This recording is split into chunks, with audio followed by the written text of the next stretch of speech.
आज की इस मीटिंग में आप सभी का स्वागत है। नाम रुद्रश्री मिश्रा है, सेवानिवृत्त पत्रकार हूं और 42 साल से लखनऊ में रह रहा हूं। रायबरेली जिला मेरा मूल जनपद है। ये परिचय संक्षिप्त है हमारा। और हिंदुस्तान से पिछले साल हिंदुस्तान समाचार पत्र है एक उत्तर भारत का, उससे मैं पिछले साल सेवानिवृत्त हुआ हूं। और यहाँ 2 जिलों में ब्यूरो चीफ भी रहा, तो यहाँ पूरा नाम भी हुआ। जब इन 2 जिलों में मैंने काम किया तो स्वाभाविक है, जो ब्यूरो चीफ रहता है तो थोड़ा नाम वाम रहता है उसका, खबरें लिखता है तो नाम रहता है उसका। लेकिन जो नाम मिलना चाहिए, हम चाहते हैं, वो वहाँ पे हमें नहीं मिल पाया। उतना जो मुकाम हम चाहते थे वो हमें उतना नहीं मिल पाया। लेकिन ये है कि हाँ, हमारा काम चलता रहा वहाँ पे। जो जरूरतें थी वो अपना पूरी होती गई, लेकिन कोई ऐसा हमें मुकाम हासिल नहीं हुआ जो बहुत ज्यादा खुशी मिले।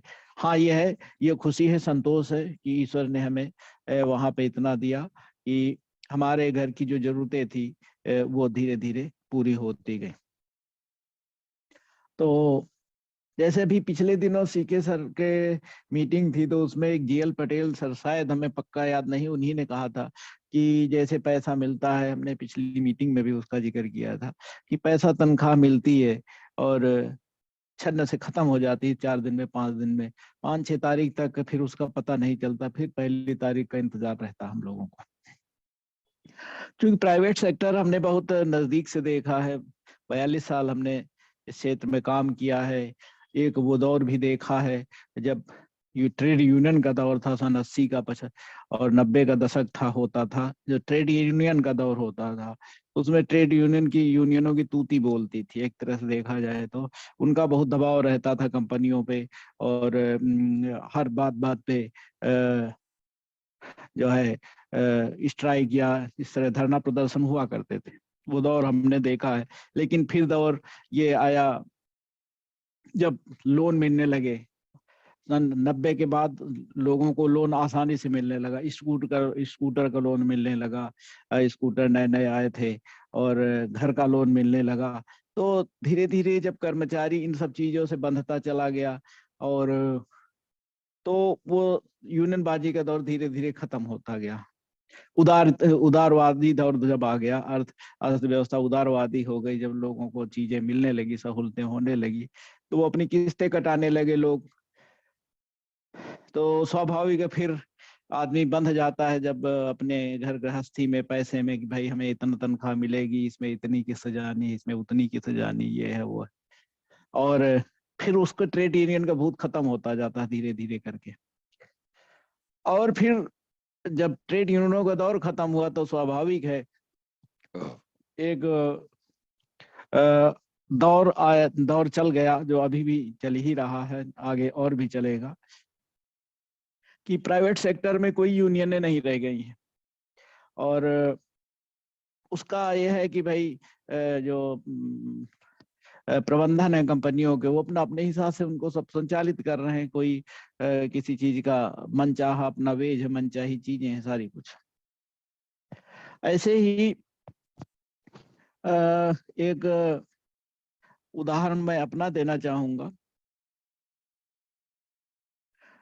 कि हम यहीं पे शुरू शुरू में भर्ती हुए थे हिंदुस्तान में 98 में, और 3-4 साल बीते रहे होंगे, हमें लगता है 2001 की बात है। 2001, हाँ 2001 की बात है या 90 की बात, हमें लगता है, पक्का नहीं याद है तारीख हमें। तो एक हमारी कंपनी में कुछ बदलाव हुए। पहले होता था कि भाई मैनेजर होते थे, उसके ऊपर वाइस प्रेसिडेंट होते थे, इस तरह से सारे पद हुआ करते थे। तो उसमें उसके बाद कुछ बदलाव हुए कंपनी में, फिर अपना सीईओ व्यवस्था चालू हो गई, सीईओ बन गए लोग, बन गए। तो उसमें होता गया, सीईओ जब बने तो उसमें जो बड़े पद होते थे उनकी तनख्वाहें इतनी ज्यादा होती हैं आजकल की, नीचे के कर्मचारी को तनख्वाहें बहुत कम रहती, ऊपर जो सीईओ होते हैं और उससे नीचे के होते हैं और तमाम, तो उन सबको ये व्यवस्था मैनेज करने में उनको ज्यादा पैसा मिलता है, लेकिन जो नीचे कर्मचारी उनको एक कम पैसा मिलता है। तो हुआ क्या कि हमारे एक ग्रुप था 20-25 लोगों का जो एक तरह का काम करते थे, तो उनसे कहा गया कि भाई आप लोग इस्तीफा दे दीजिए और आपको नए तरीके से रख लेंगे, लेकिन कुछ कम पैसे पे रख लेंगे। तो एक तरह से ये हुआ कि हम लोगों की नौकरी खतरे में पड़ती दिखाई पड़ी कि भाई अब इस्तीफा ले लिया जाएगा, पता नहीं कैसे रखा जाए कैसे नहीं रखा जाएगा। और तो सब लोग सशंकित हुए, तो सबने मिलके एक लेबर कोर्ट में हम लोगों ने एक एप्लीकेशन दी, यहीं लखनऊ में उप श्रमायुक्त का कार्यालय, और कानपुर में श्रमायुक्त बैठते हैं, लखनऊ में उप श्रमायुक्त का कार्यालय, उसमें हम लोगों ने एक एप्लीकेशन दी। अब एप्लीकेशन दी तो स्वाभाविक है, इतनी बड़ी कंपनी है, उसमें नोटिस आ गया। नोटिस आ गया तो भाई स्वाभाविक ऊपर से नीचे तक दिल्ली मैनेजमेंट तक सब खलबली मच गई कि क्या किया जाए नोटिस का। तो अब हुआ क्या कि फिर मैनेजमेंट ने सोचा कि कुछ लोगों का ट्रांसफर कर दिया जाए, तो इससे लोग दबाव में आ जाएंगे, डर जाएंगे। तो उसमें बुलाया गया भाई, हमें भी बुलाया गया, हमारा ट्रांसफर गोरखपुर कर दिया गया, हमारे एक और साथी का ट्रांसफर हमारे साथ ही गोरखपुर कर दिया गया, जबकि वहाँ कोई काम नहीं था। ऐसे ही हमारे दो और साथियों का बनारस ट्रांसफर कर दिया गया, वहां तो कुछ काम था भी। एक साथी का गोंडा ट्रांसफर कर दिया गया, तो गोंडा में और भी काम नहीं था। तो इस तरह से 5 साथियों को इधर उधर भेज दिया गया। आ, लेकिन सबका तो कर नहीं सकते थे भाई, काम तो चलाना था, अखबार निकालना ही था, तो भेज दिया गया हम लोगों को। कुछ साथियों ने आपस में ही हम लोगों के विरोध किया कि ये क्यों स्वीकार कर लिया लेटर।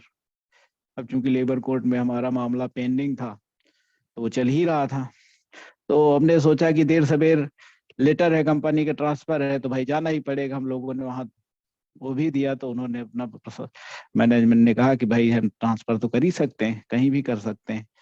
और तो भाई फिर कुछ दिन चला, हम लोग नहीं गए ट्रांसफर पे, लेकिन ये है कि महीने 1.5 महीने वहाँ प्रकरण चलता रहा। अंततः झुकना पड़ा, हम ही लोगों को झुकना पड़ा, जाना पड़ा ट्रांसफर।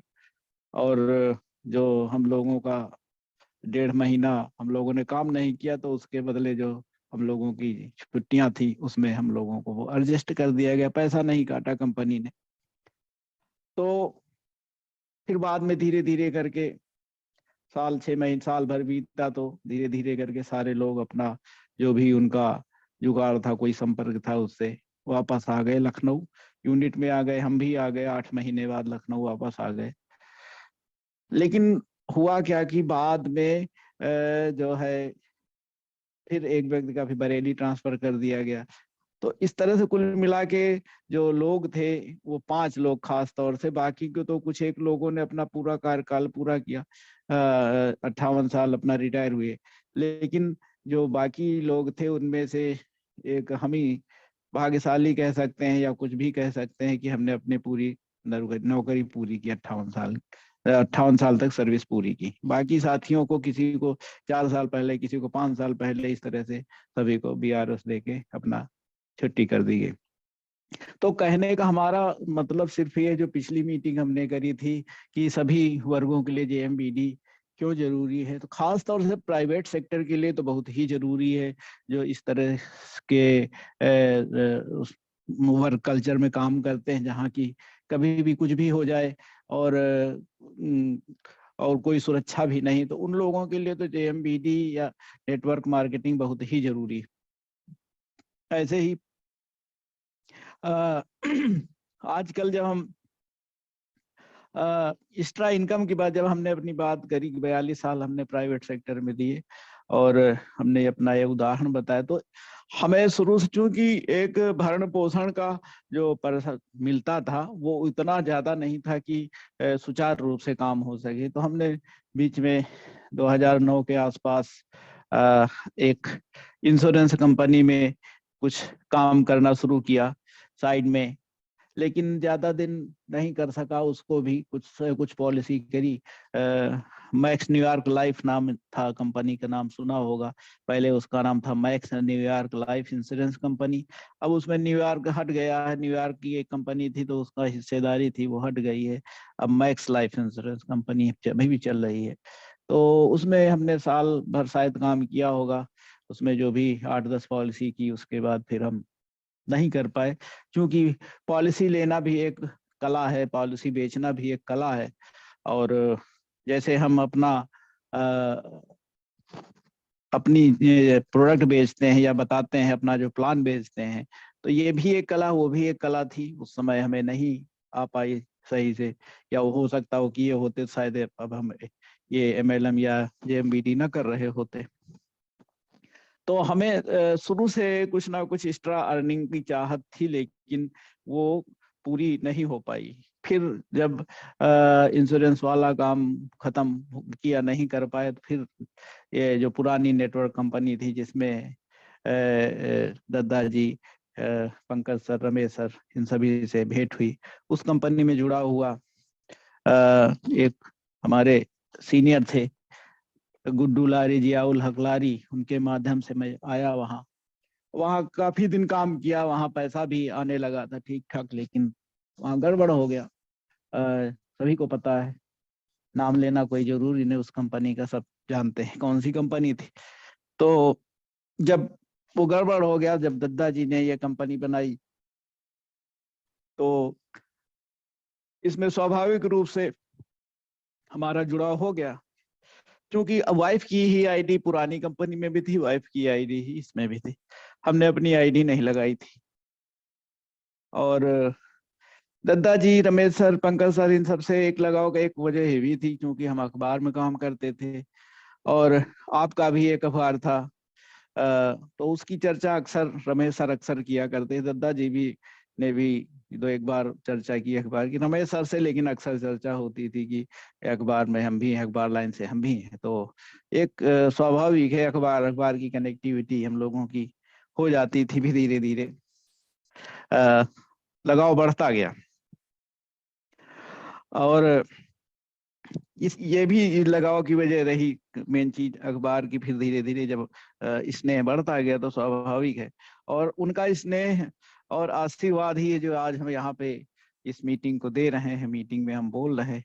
क्योंकि हमारा काम तो खबरें लिखना था, हमने पहले भी मीटिंगों में कहा। लेकिन एक चीज मैं यहाँ कहना चाहूंगा, जैसे दद्दा जी हैं, तो एक जौहरी जो होता है ना, उसी को हीरे की परख होती है। उन्होंने बहुत सारे हीरों को गढ़ा है, बनाया है। बहुत सारे पिछली कंपनियों में भी बहुत सारे लोगों को उन्होंने जमीन से उठा के हीरा बनाया है, इस कंपनी में भी।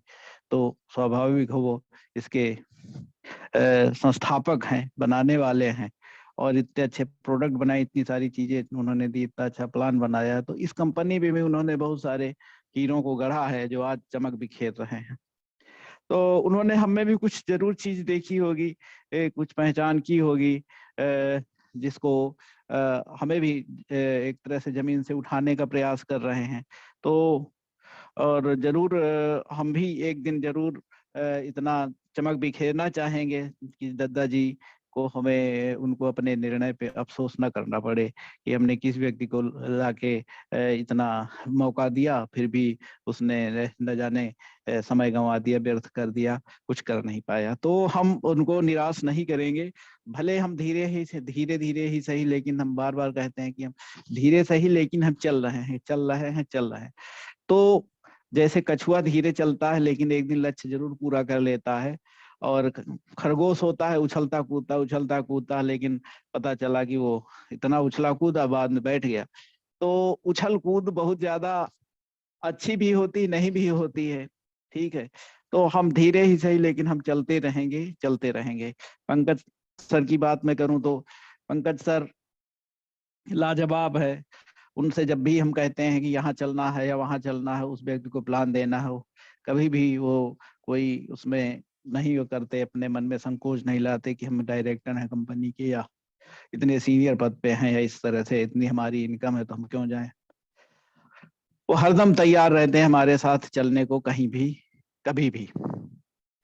और जो भी जब भी फोन करो उसको अपना समस्या का समाधान भी निकालते हैं, उसको उसकी तरकीब भी निकालते हैं कि कैसे इसको काम को आगे बढ़ाया जाए। हमारे बारे में चर्चा करते हैं कि कैसे आगे काम को बढ़ाना है, कैसे आपको रॉयल्टी में पहुंचाना है, कैसे आपको टेक्निकल पे पहुंचाना है, कैसे सब चीजें हासिल करनी। तो इस सब पे चर्चा होती बराबर, उनका योगदान रहता है। और इन्हीं सबकी बदौलत है कि हम थोड़ा सा आगे बढ़ने की कोशिश कर रहे हैं। और रमेश सर की तो बात ही अलग है।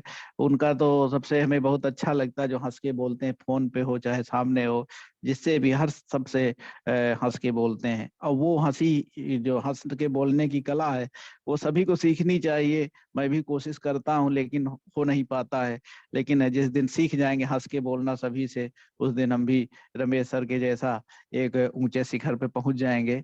तो हम रमेश सर से यही आशीर्वाद चाहेंगे कि उनकी खूबी हम में भी आ जाए, और हम भी बहुत जल्दी सबसे हंस के बोलना सीख जाएं। उनकी जो कला है, बोलने की कला है, और उनकी की जो बातचीत की कला है, उनका जो प्लान देने की यही कला है। तो देख रहे हैं कि उन्हीं के प्लान की ही बदौलत, उनकी इस कला की ही बदौलत, चाहे इटावा हो, चाहे इलाहाबाद या के सीके सर की टीम हो, जहां भी उनकी टीम है, बिल्कुल लगातार बढ़ती जा रही, बढ़ती जा रही, बढ़ती जा रही है। और उनको स्वयं भी इतना टाइम नहीं मिल पाता है, क्योंकि इतनी टीम बढ़ती जा रही है उनकी, हर जगह उनका बुलावा। ऐसे ही मुकेश सर की टीम बहुत लाजवाब है। उनकी टीम से बहुत कुछ सीखने को मिलता है। खास तौर से महिला टीम जितना प्रभावशाली ढंग से काम कर रही है, उसका तो कुछ कहना ही नहीं क्या है। देख ही रहे सारे लोग, फोटो पे फोटो आ रही है। अलका जी को हमारी तरफ से फिर से बधाई, 13 तारीख को होने वाले उनके समारोह के लिए। और सुरेश जी को बधाई, जो रॉयल्टी उनको आई है उसके लिए हमारी शुभकामनाएं। और हम ये चाहते हैं कि उनकी टीम में भी जल्दी जल्दी सारे लोग रॉयल्टी पहुंचे, टेक्निकल पहुंचे और ऊंचे मुकाम तक पहुंचे। और मुकेश सर की जो प्रेजेंटेशन की कला है और मीटिंग की, वो भी लाजवाब, उससे बहुत कुछ सीखने को मिलता है। कल कल की जो दीपा पवैया जी ने ग्वालियर की, उन्होंने जो कल की मीटिंग की, पहली दफे पूरी टीम मीटिंग को होस्ट किया, बहुत लाजवाब रहा। उनका बोलचाल का, बातचीत का तरीका बहुत ही गजब का रहा। उसमें जो और महिला साथी बोली हैं, वो भी बहुत, जिन्होंने अभी हाल में ज्वाइन किया है, उनका प्रेजेंटेशन, उनका बोलने का तरीका बहुत अच्छा लगा हमें। और हमें हमारी तरफ से पूरी टीम को बधाई। और हमें लगता है कि ये जो महिला टीम है बहुत जल्द बहुत और ऊंचे ऊंचे झंडे गाड़ने वाली है, और मुकेश सर को बहुत ऊंचे मुकाम पे ले जाने वाली है। पूरी टीम ऊंचे मुकाम पे पहुंचेगी। ऐसे ही सारे साथियों, सारे जो बड़े बड़े लीडर हैं, सारे जो छोटे लीडर हैं, जो उसमें ग्रुपों में फोटो आती हैं, वीडियो आते हैं, एक एक वीडियो से सीखने वाली बातें होती हैं। कैसे कोई प्रेजेंटेशन दे रहा है, किस हिसाब से। खास तौर से केला देवी की बात की जाए तो देखिए कितना दिन में कितने कितने लोगों से संपर्क करती हैं, कितने लोगों को डेमो देती हैं, कितने लोगों को प्रोडक्ट देती हैं। अगर वही कला हम सब में आ जाए तो हमें लगता है कि सभी लोग बहुत जल्दी सफल हो जाएंगे। केला देवी से बहुत ज्यादा सीखने की जरूरत है हम सभी को। और सीखने सिखाने का ही अपना बिजनेस है। कोई, हम एक दूसरे से ही सीखते हैं, और हमें किसी से सीखने में संकोच नहीं करना चाहिए कि कोई अभी ज्वाइन हुआ है या कोई बहुत पुराना ज्वाइन है, क्योंकि विचार सबके मन में कुछ ना कुछ रहते हैं। और अच्छे विचार रहते हैं। अगर उनको हम ग्रहण करते चलें तो निश्चित ही सब विचारों को मिला के हम एक अच्छे मुकाम पे पहुंच सकते हैं। और अवतार सर तो लाजवाब है, वो तो हम सभी की प्रेरणा स्रोत हैं। उनका तो काम लाजवाब है ही। पंजाब में काम उनका अच्छा चल ही रहा है। अभी देखिए अमृतसर के लिए उन्होंने प्लानिंग कर दी है। वहां भी माल खुली जाएगा 2-3 महीने में। उसके लिए हमें हमारी तरफ से एडवांस में उनको बधाई, शुभकामनाएं। हरियाणा में उनका काम बढ़ने वाला है ही। अभी पिछले दिनों ओम सर के साथ वहां गए ही थे, काम तो उनका बढ़ ही रहा, हर जगह बढ़ रहा है, और वो निश्चित रूप से वो हमारे प्रेरणा स्रोत सदैव बने रहेंगे। ऐसे ही सीके सर का भी देखा, उन्होंने कल ही प्रतापगढ़ में अच्छा काम किया, 6,000 5,000 की ज्वाइनिंग कराई, और वो जहाँ भी जाते हैं अच्छी ज्वाइनिंग कराते हैं, अच्छी मीटिंग करते हैं, अच्छी चीजें। इटावा अमित सर का कोई जवाब है ही नहीं, उन्होंने अभी ब्रांच खुलवाई है। और बंगाल की टीम, गुजरात की टीम, सभी बहुत अच्छा काम कर रहे हैं, सभी साथी अच्छा काम कर रहे हैं। अब सभी को नाम ले पाना यहाँ संभव नहीं, जिनका नाम नहीं आ पाया उनसे मैं क्षमा चाहूंगा, क्योंकि अब मीटिंग को थोड़ा सा आगे भी बढ़ाना है, और जो विषय लिया है उस पर भी हमें थोड़ा चर्चा करनी है। क्योंकि कल जो पिछले मीटिंग में हमने विषय लिया था उसी को हम दोबारा ले रहे हैं, उसी में थोड़ा कुछ चीजें और ऐड करेंगे, कुछ चीजें जो रह गई थी उनको बताना चाहेंगे कि कैसे समस्या है प्राइवेट। हम प्राइवेट सेक्टर की खास तौर से फोकस करेंगे, सभी वर्ग जरूर लिखा हमने उसमें, लेकिन प्राइवेट सेक्टर और गांव के लोग, इसमें हम ज्यादा फोकस करना चाहते हैं कि हम सभी को उन पे फोकस करना चाहिए।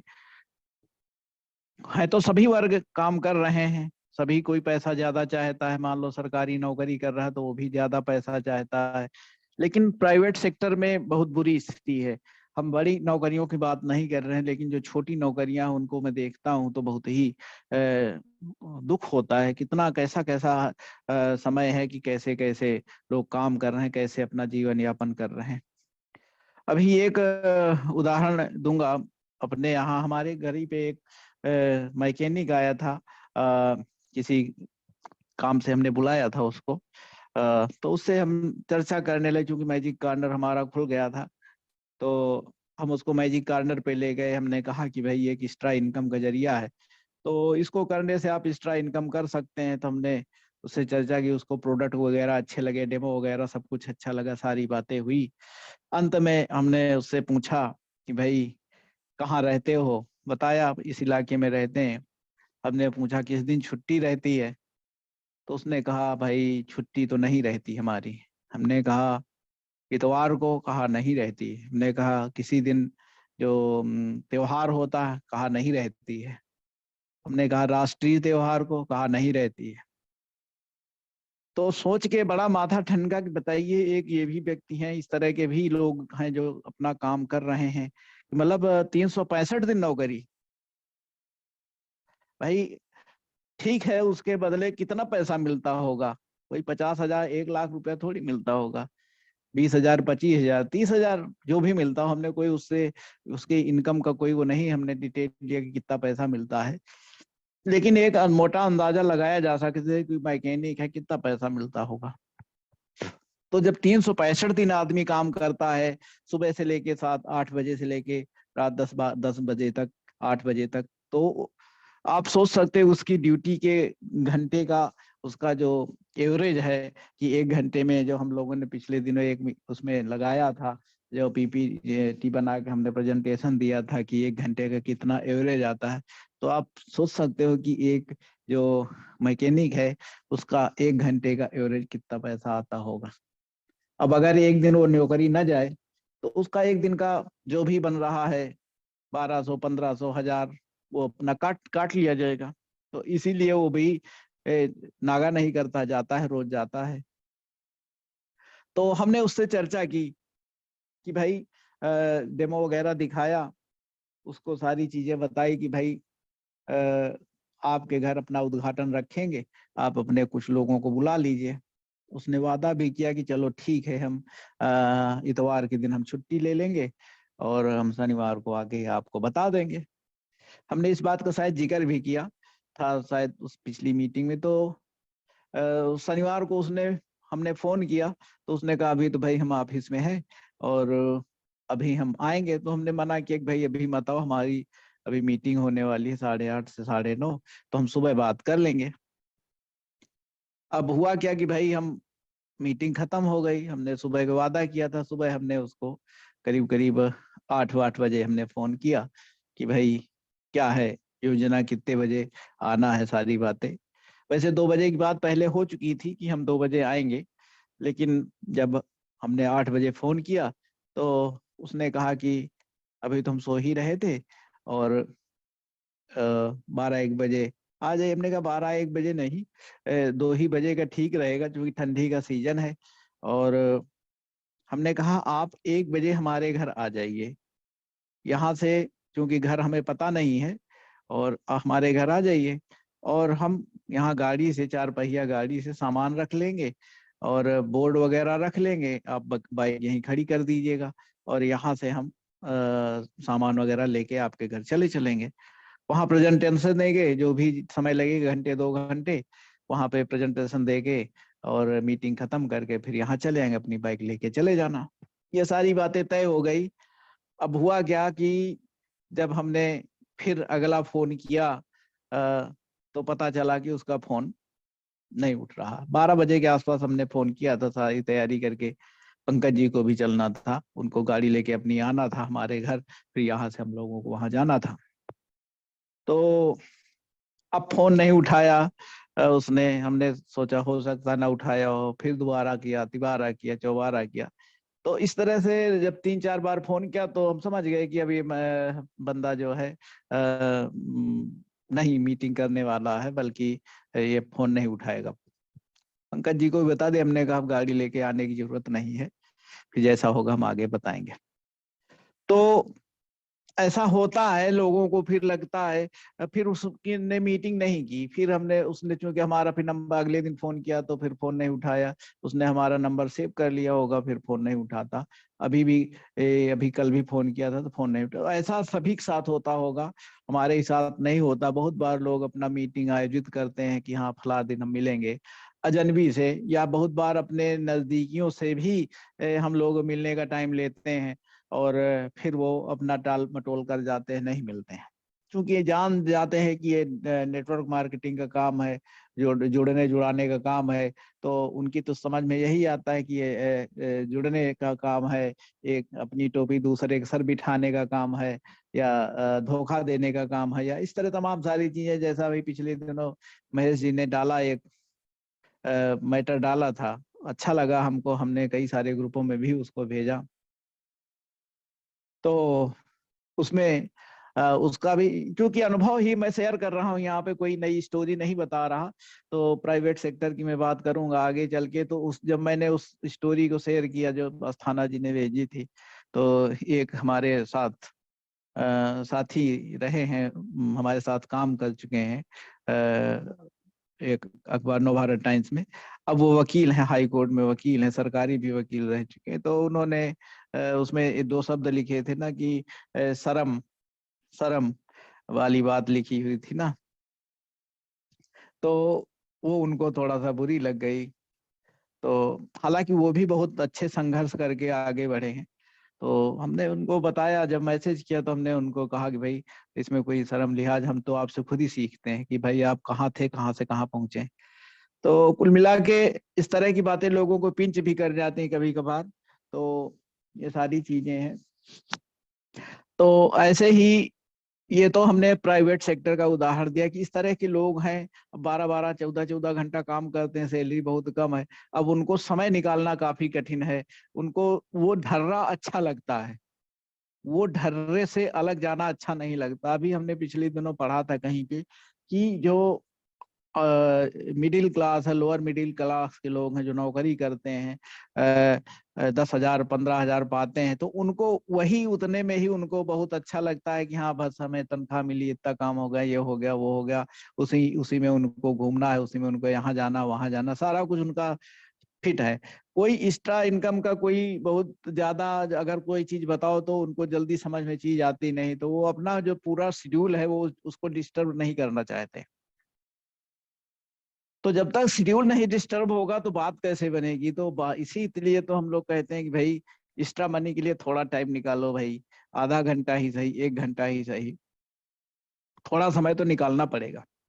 जब समय नहीं निकालेंगे तो कैसे बात बनेगी। अब जैसे इस तरह के लोग हैं जो प्राइवेट सेक्टर में हैं, सिक्योरिटी गार्ड हैं या इस तरह और प्राइवेट तमाम काम करते हैं, हमारी तो दिली इच्छा यही है कि भाई इन लोगों से हमें ज्यादा से ज्यादा बात करनी चाहिए। कोशिश करके इस तरह के जो लोगों को ज्यादा से ज्यादा हम इसमें इन्वॉल्व करा पाए, इन लोगों को भला कर पाए तो बहुत अच्छा होगा। क्योंकि हमारा थोड़ा सा एक अलग तरीके का नेचर रहा है कि भाई लोगों की मदद हो, ईमानदारी से काम हो, वो ज्यादा हमें अच्छा लगता है। तो वही हमारी कोशिश यही है कि भाई कुछ लोगों को अगर मैं इसमें भला कर सकूं तो बहुत अच्छा होगा। अब उनको बस यही लाना है कि भाई हमें उद्घाटन विधि अपना के एक दिन भाई छुट्टी लेनी ही पड़ेगी उद्घाटन विधि करने के लिए, और लोगों से बात करनी पड़ेगी। फिर उनको हम अपनी उनको चलती दुकान दिखा दें कि भाई हमें यही बात करना है कि हम आपको चलती हुई दुकान दे के देंगे, इसमें चलता हुआ बिजनेस देंगे, तब आप इसको आगे बढ़ाइए, आपको ठीक लगे तो उद्घाटन विधि जब अपनाएंगे तो जो हम लोगों ने पहले बताया, हर दिन हम लोग चर्चा ही करते हैं कि भाई जैसे बढ़ते जाएगा बढ़ते जाएगा बढ़ते जाएगा, उद्घाटन भी बढ़ती जाएगी, उसमें जो MRP और सेलिंग प्राइस का डिफरेंस वो मिलेगा सीनियर को, वो लेके जाएगा। तो स्वाभाविक है उसके मन में आएगा कि भाई हमारे पास अभी 100 लोगों के यहाँ उद्घाटन अब करना है, और इस 100 से अगर हम 500 रुपए हम पा जाएंगे तो इतना पैसा हमें मिल जाएगा। तो उसको फिर उसके मन में भी ये जग जाएगा कि हाँ यहाँ ऐसा काम हो सकता है, ऐसा बिजनेस चल सकता है। इस विधि से ही हम उनको अपने इस सिस्टम में ला सकते हैं, उनका हम भला कर सकते हैं, और उनके माध्यम से अपना भी थोड़ा भला कर सकते हैं। ऐसे ही एक और उदाहरण हम देना चाहते हैं, अपना ही है, हमारे एक रिलेटिव हैं। तो चूंकि हमारे वीडियो जाते हैं, हम सारे ग्रुपों में शेयर करते हैं अपना वीडियो, जो हम बोलते हैं वो, इसके अलावा जो फोटो होती हैं वो, जूम मीटिंगों के वीडियो और अच्छे वीडियो मैं शेयर करता रहता हूँ, अपने सारे संपर्कों में भेजता हूँ। तो एक दिन रात में ऐसे ही, पहले साल का पहला दिन था, तो हमारे वो रिश्तेदार हैं, भतीजा लगते हैं हमारे, तो उन्होंने रात में मैसेज किया और कहा कि चाचा जी 4 लड़के हैं और नौकरी मिल जाएगी क्या? हमने कहा, हमने कुछ कहा नहीं भाई, सीधे फोन से तो नहीं कहा, लेकिन हमने मैसेज किया कि भाई नौकरी तो नहीं है, लेकिन बिना पूंजी का बिजनेस शुरू हो सकता है, और इसमें आपके जो भी सपने हैं, सारे सपने, अच्छे अच्छे सपने सारे पूरे हो सकते हैं, और आपने जो कल्पना भी नहीं की होगी वो भी आपको यहाँ से मिल सकता है। इतना मैसेज किया हमने उनको, लेकिन अब उन्होंने देखा, लेकिन उसका कोई उत्तर हमें नहीं आया। स्वाभाविक है, अब जिसको बिजनेस का कहोगे तो पता नहीं उसके दिमाग में क्या चलने लगता है, पता नहीं उनके दिमाग में कोई नेटवर्क कंपनी कभी गई है नहीं गई है, ये तमाम सारी चीजें होती हैं। अब किसी को बिजनेस कहोगे तो उसको तो कुछ अलग ही तरह का ख्याल आ जाएगा, बिना पूंजी के कौन सा बिजनेस होता है। जैसे हम लोगों ने पहले अपनी PPT में अपना जो पहले प्रेजेंटेशन दिया उसमें हमने कहा ही है, जिससे कहोगे बिजनेस तो उसके दिमाग में तो यही आएगा भाई इसमें तो बिजनेस है तो पैसा चाहिए, पैसा लगाना पड़ेगा। तो ये बात हो गई। जब एक दिन कोई रिस्पांस नहीं आया तो फिर हमने फोन किया उनको कि भाई आपने नौकरी के लिए बात कही थी, तो हमने बिजनेस की चर्चा की, आपने कोई उत्तर नहीं दिया, क्या है? तो उन्होंने कहा हम समझ नहीं पाए चीज को। तो हमने फिर उनको बताया कि भाई ऐसा ऐसा काम है, एक उद्घाटन प्रक्रिया होती है हम लोगों की, और बिना पूंजी के बिजनेस शुरू कर सकते हो, और इसमें अच्छा पैसा बनाया जा सकता है, कमाया जा सकता है, आप लोगों का भी भला कर सकते हो। तमाम सारी बातें हुई। फिर उन्होंने कहा कि अच्छा ठीक है चाचा, अब आइएगा तो अब की बताइएगा, हम अपने गांव में कुछ मीटिंग वीटिंग रखेंगे, देखेंगे लोगों के समझ में आएगा तो ठीक है। तो कुल मिला के इस तरह से बात हुई। तो हमने पंकज जी को बताया, तो पंकज जी ने कहा कि नहीं चला जाएगा, वो नए लड़के हैं, और वहां पे चल के हम लोग प्लान देंगे, बताएंगे, पूरी टीम डेमो वगैरह देंगे।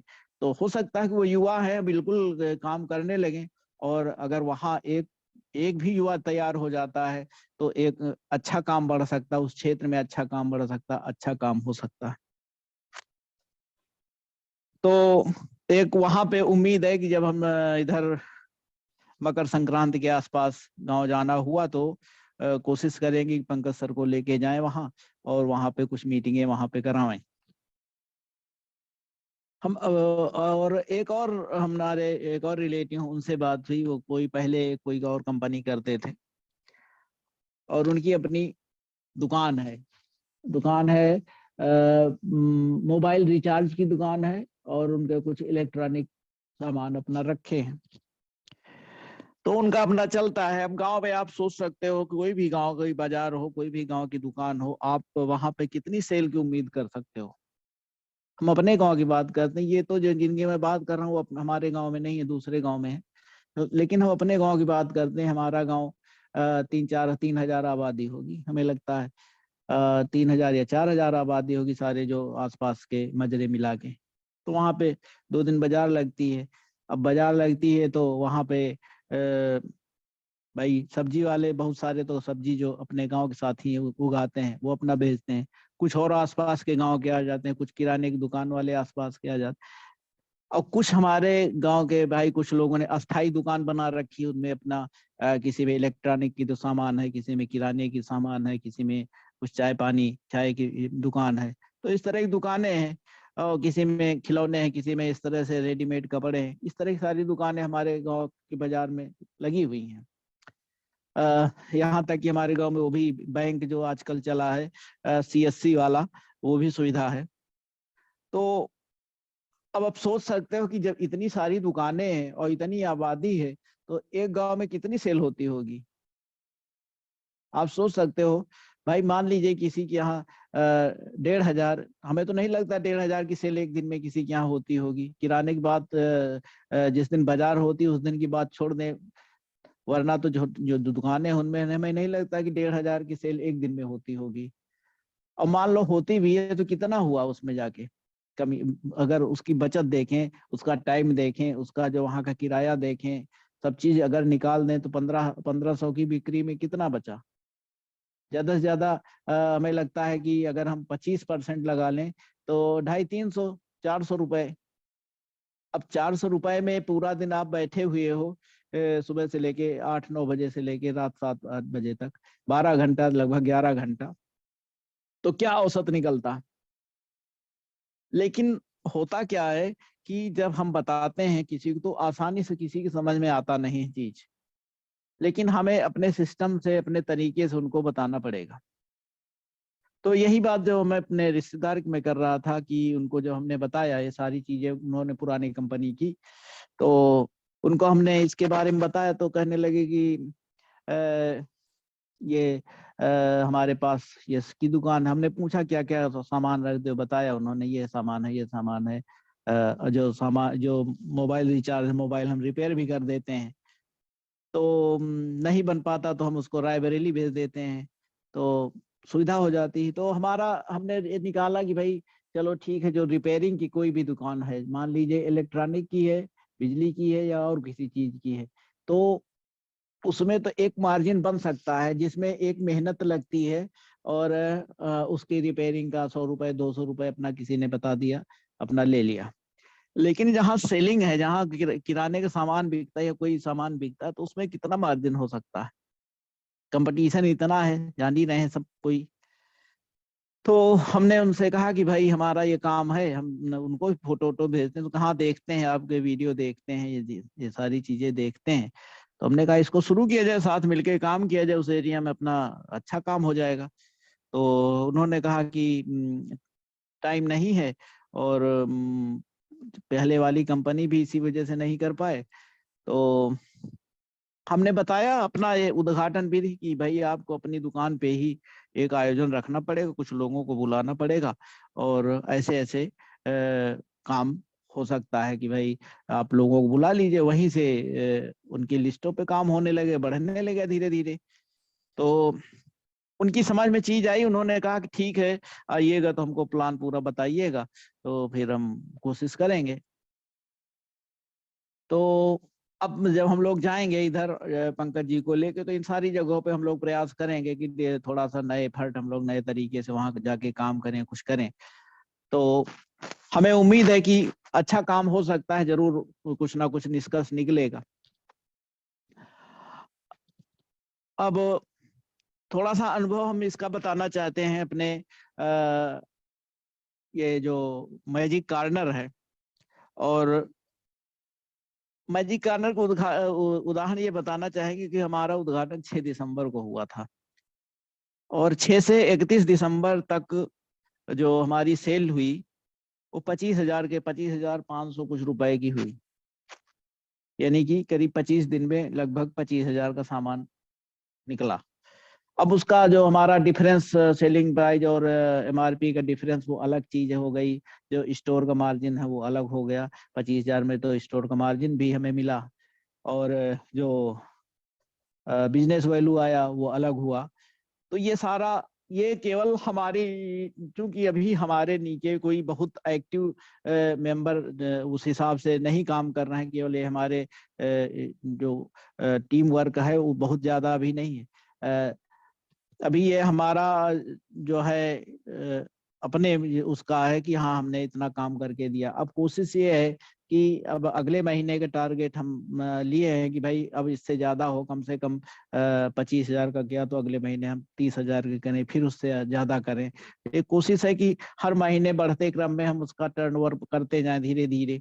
फिर जब हमारी टीम बढ़ती जाएगी, काम होता जाएगा, तो स्वाभाविक कहीं ना कहीं एक मुकाम जरूर हासिल होगा। तो ये बताना इसलिए भी जरूरी था कि बहुत सारे लोग काम करते हैं मैजिक कार्नर का, स्टोर का। तो जो हमने किया उसको मैं आप सभी से शेयर करना चाहता था कि हमने ये इतना कुछ किया इस महीने। अब थोड़ा सा आजकल के उस पे हम जानना चाहेंगे कि आज का एक उदाहरण है आज ही का। आज एक डॉक्टर साहब से मिलने का था हमारा प्लान और उनका क्लिनिक था, उनसे समय तो नहीं मिला था, लेकिन यह है कि उनका क्लिनिक हमें पता था तो हम लोग वहां गए, तो उनसे भेंट नहीं हो पाई, किसी वजह से नहीं मिल पाए वो। तो और ऐसे ही एक और हमारी जो मीटिंग थी उसका भी मैं बताना चाहूंगा कि एक हमारे जो अजनबी लोगों से होते हैं ना, अजनबियों से हम लोग मिलते हैं, उनका मैं उदाहरण देना चाहूंगा। हमारे हम एक बार इसी ये टैक्सी है, ऑटो, ओला टैक्सी, तो उसी से मैं पंकज सर के घर गया था और अ, उसमें जो गाड़ी चला रहे थे उनसे हमारा संपर्क हुआ, बातचीत हुई, उनसे चर्चा हुई। तो हमने बताया कि हम ये काम करते हैं, ये दवाएं हमारे यहाँ, ये फूड सप्लीमेंट है। तो उन्होंने बताया कि उनकी वाइफ को कुछ दिक्कत थी ल्यूकीरिया की। तो हमने उनको कहा कि भाई कुछ प्रोडक्ट हैं हमारे यहाँ, वो उनको यूज करेंगे तो शायद उनसे लाभ मिलेगा। तो संयोग से उस दिन ओमेन शक्ति हमारे पास शायद नहीं थी और पंकज सर के पास भी शायद ओमन शक्ति नहीं थी, लेकिन उनको हमने टाइम दिया, फिर उन्होंने हमसे पॉलीटेक्निक पे ओमेन शक्ति ली, उसको पिलाया। अब चूंकि ओमेन शक्ति छोटा सिरप होता है, 200 ml का होता है, उसको, अब आयुर्वेदिक प्रोडक्ट है, कितना वो काम करेगा। जब कोई सालों साल से कोई बीमार है और कोई सोचे 200 ml सिरप पी के ठीक हो जाएगा, तो ऐसा होता है। जब उन्होंने फिर कहा कि भाई अभी तो इससे कोई असर, हमने कहा कुछ दिन पिलाइए उसको। फिर कुछ दिन गैप हुआ, फिर एक सिरप उन्होंने फिर से लिया।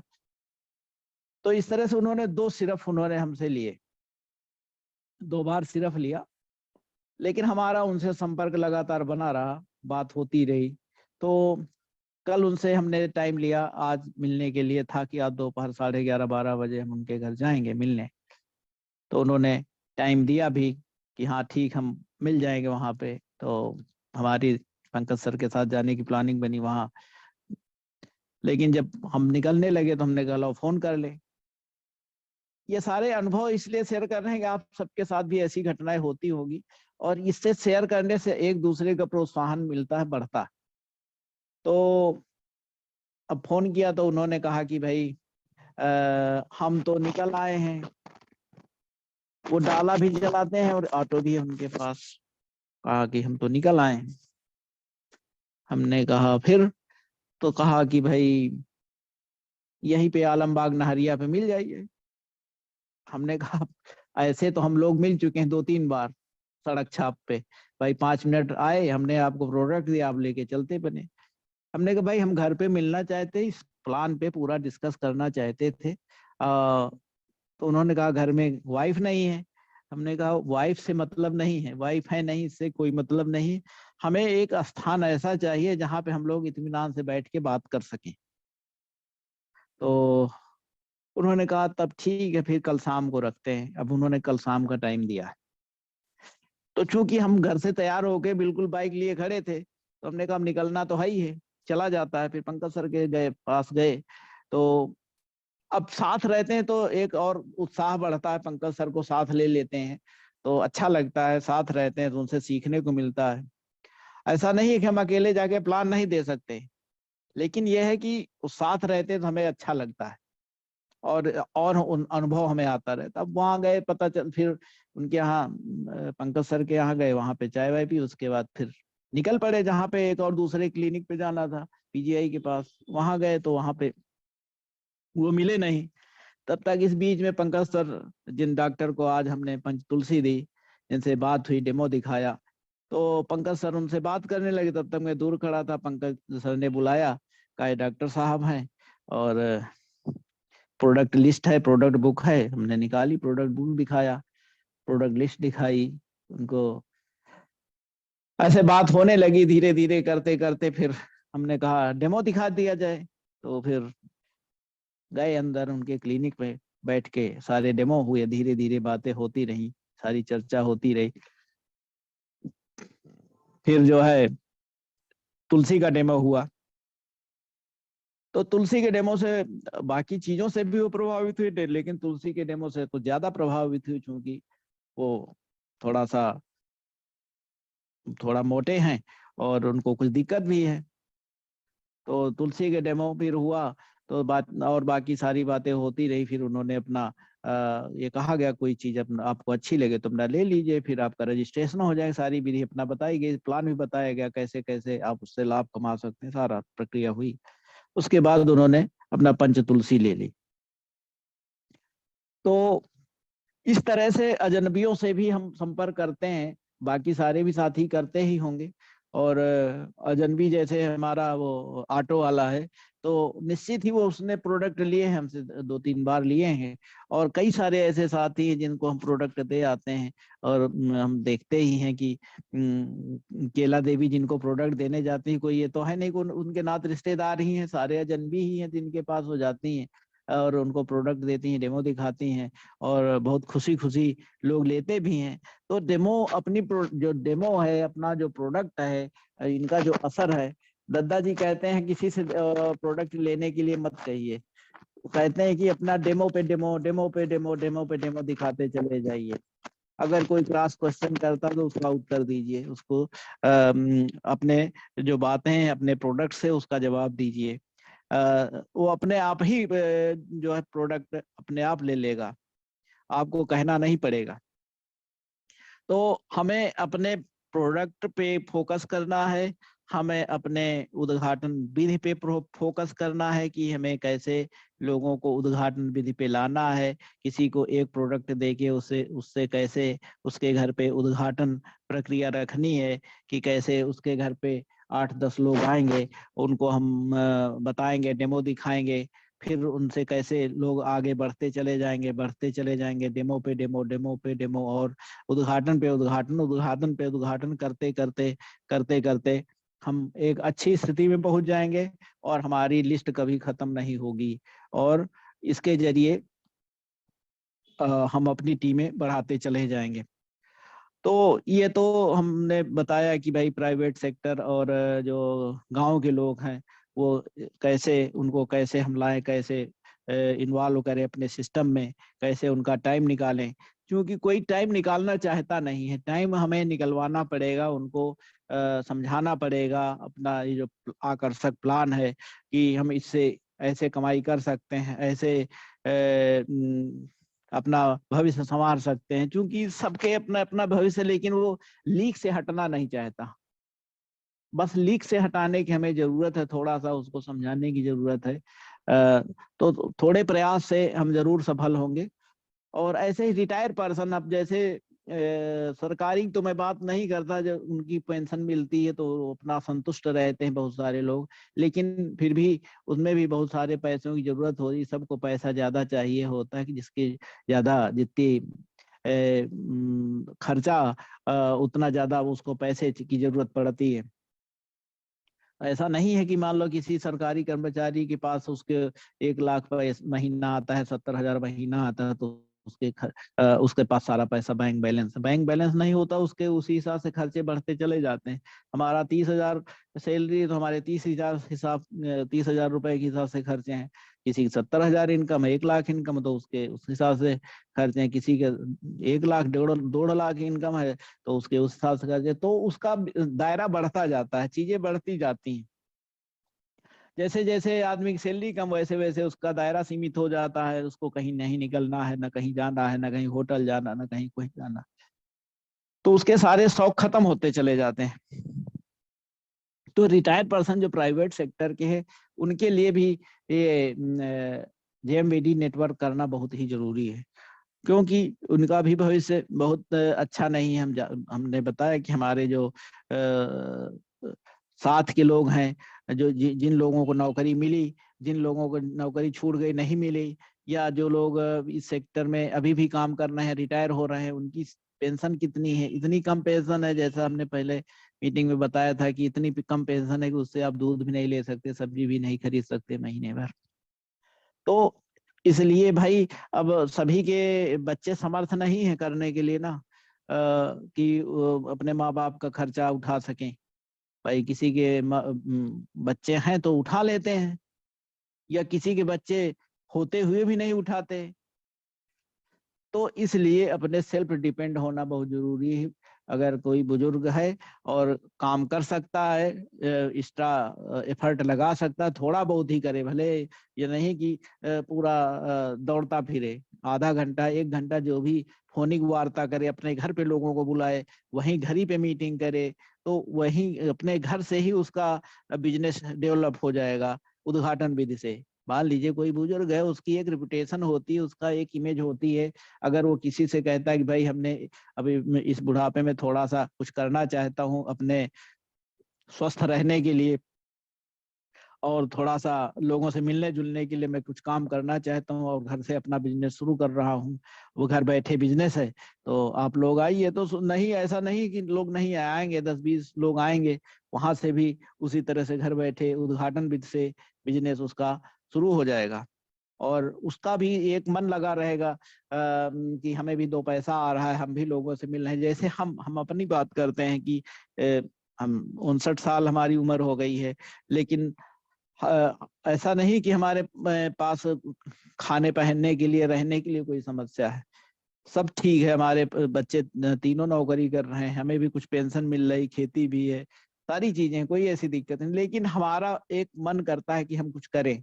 अभी ऐसा नहीं लगता है कि हम घर बैठ जाएं, हमें लगता है कि हमें कुछ काम करना चाहिए, कुछ लोगों का भला होगा तो उसी बहाने हमारा भी भला हो जाएगा, चलो हमें भी 2 पैसे मिल जाएंगे। जब किसी को 2 पैसा मिलेगा, हमें भी 1 पैसा मिलेगा। तो इसमें बुराई क्या है? इससे हमें अच्छा लगता है, लोगों से मिलना जुलना, लोगों से बात करना, लोगों को बताना अपने सिस्टम के बारे में, हमें बहुत अच्छा लगता है। तो ऐसे ही जो बुजुर्ग लोग हैं, उनको भी इस विषय पे चर्चा करनी चाहिए, हमें उनको प्रेरित करना चाहिए कि वो जेएमबीडी बिजनेस को अपनाएं, और अपनी उद्घाटन विधि से भले 1-2 प्रोडक्ट लेके उसको शुरू करें। तो ये सारी बातें आज हमने करी, इतना सारा कुछ आप सभी को बताया। और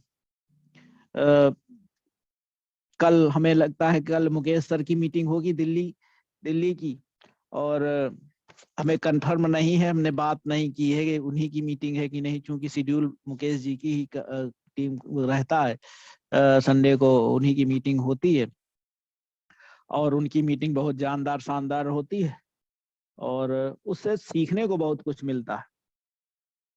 सीखने को सभी की मीटिंगों से मिलता है, जो भी व्यक्ति बोलते हैं, जो भी सीनियर लीडर बोलते हैं, चाहे वो अवतार सर बोलते हो, सीके सर बोलते हो, ओम सर बोलते हो, रमेश सर बोलते हो, जितने भी लोग बोलते हैं मीटिंग में, जो भी लोग आते हैं, सभी से कुछ ना कुछ सीखने को मिलता है, कुछ ना कुछ क्या बहुत कुछ सीखने को मिलता है।